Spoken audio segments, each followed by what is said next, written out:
دیکھیے میاں صاحب, کچھ لوگوں کا شاید نصیب بڑا ایکسٹرا آرڈنری ہوتا ہے, اگر ملک ریاض, ایلان ماسک, امیتابھ بچن یا یہ وہ, ایسا ہے. تو وہ کیا اسپیشلی گفٹیڈ ہوتے ہیں ایسٹرولوجیکلی؟ تو پھر تو بات تو پھر وہی ہوگی کہ کسی کو گفٹ ملا, کسی کو نہیں ملا. جیسے آپ نے سنا کچھ لوگوں کو کہ یار بڑا لکی ہے, وہ مٹی کو بھی ہاتھ لگا سونا ہو جاتا ہے. تو کیا ایسے ہوتے ہیں لوگ؟ ایسے لوگ ہوتے ہیں. تو وہ تھوڑے سے ہیں کیا؟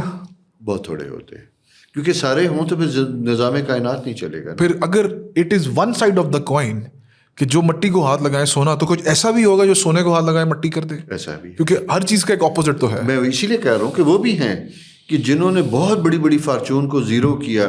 اور میں کچھ ایسے لوگوں کو جانتا ہوں, بہت بڑے بڑے جیولرس جو خاندانوں سے چلے آ رہے تھے, انہوں نے اپنے باپ دادا کی مٹی اس طرح کی کہ پھر انہی دکانوں کو بیچا اور ان کے اوپر ملازم بھی ہوئے.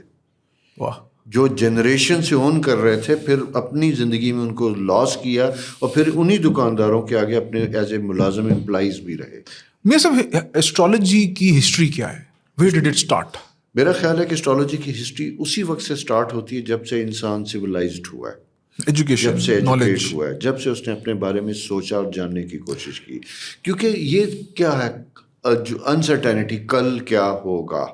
جب ہم نے کل کے بارے میں سوچنا شروع کیا کہ کل کیا ہوگا, اسٹرالوجی اسی دن سے شروع ہو گئی, اسی دن سے شروع ہو. اور اس میں پری ہسٹورک کون سی ایسی سویلائزیشن تھی جنہوں نے اس کو ماسٹر کیا؟ دیکھیے اس میں ہمیں ڈفرینٹ ٹائپ کی ملتی ہیں. جیسے ماچو پیچو آپ کو ملے گا, آپ کو پھر اسی کے ساتھ ساتھ فیروز ملیں گے, گریک, مطلب along the line sub civilisations میں تھا. مطلب جتنی بھی آرکیولوجیکل سرویز کر کے جو آج کل ڈسکلوز ہو رہا ہے, ان سب جگہوں پہ ہمیں اسٹرالوجی کے ٹریسز ملتے ہیں. بالکل. پھر آپ کی اسٹڈی کے مطابق سب سے زیادہ ویل اچیوڈ سویلائزیشن کون سی تھی اسٹرالوجی میں؟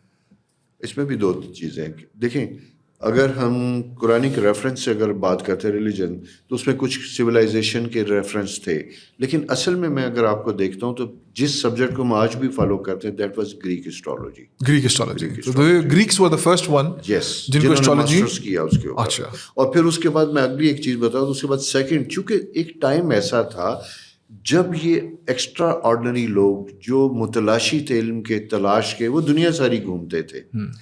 گریک سے یورپ تک, وہاں پہ مصر تک بھی آئے, اور فیروز کا اتنا اس سبجیکٹ کے اوپر کمانڈ تھا, کنٹرول تھا, بلیف تھا, اور بڑے شارٹ ٹائم کے اوپر تھا کہ وہ اپنے پیدا ہونے والے بچے کو ڈیلے کرنے کے لیے ہسٹری میں موجود ہے کہ خواتین کو کنووں میں الٹا لٹکا دیتے تھے تاکہ ان کا برتھ پروسیس سلو ڈاؤن ہو جائے.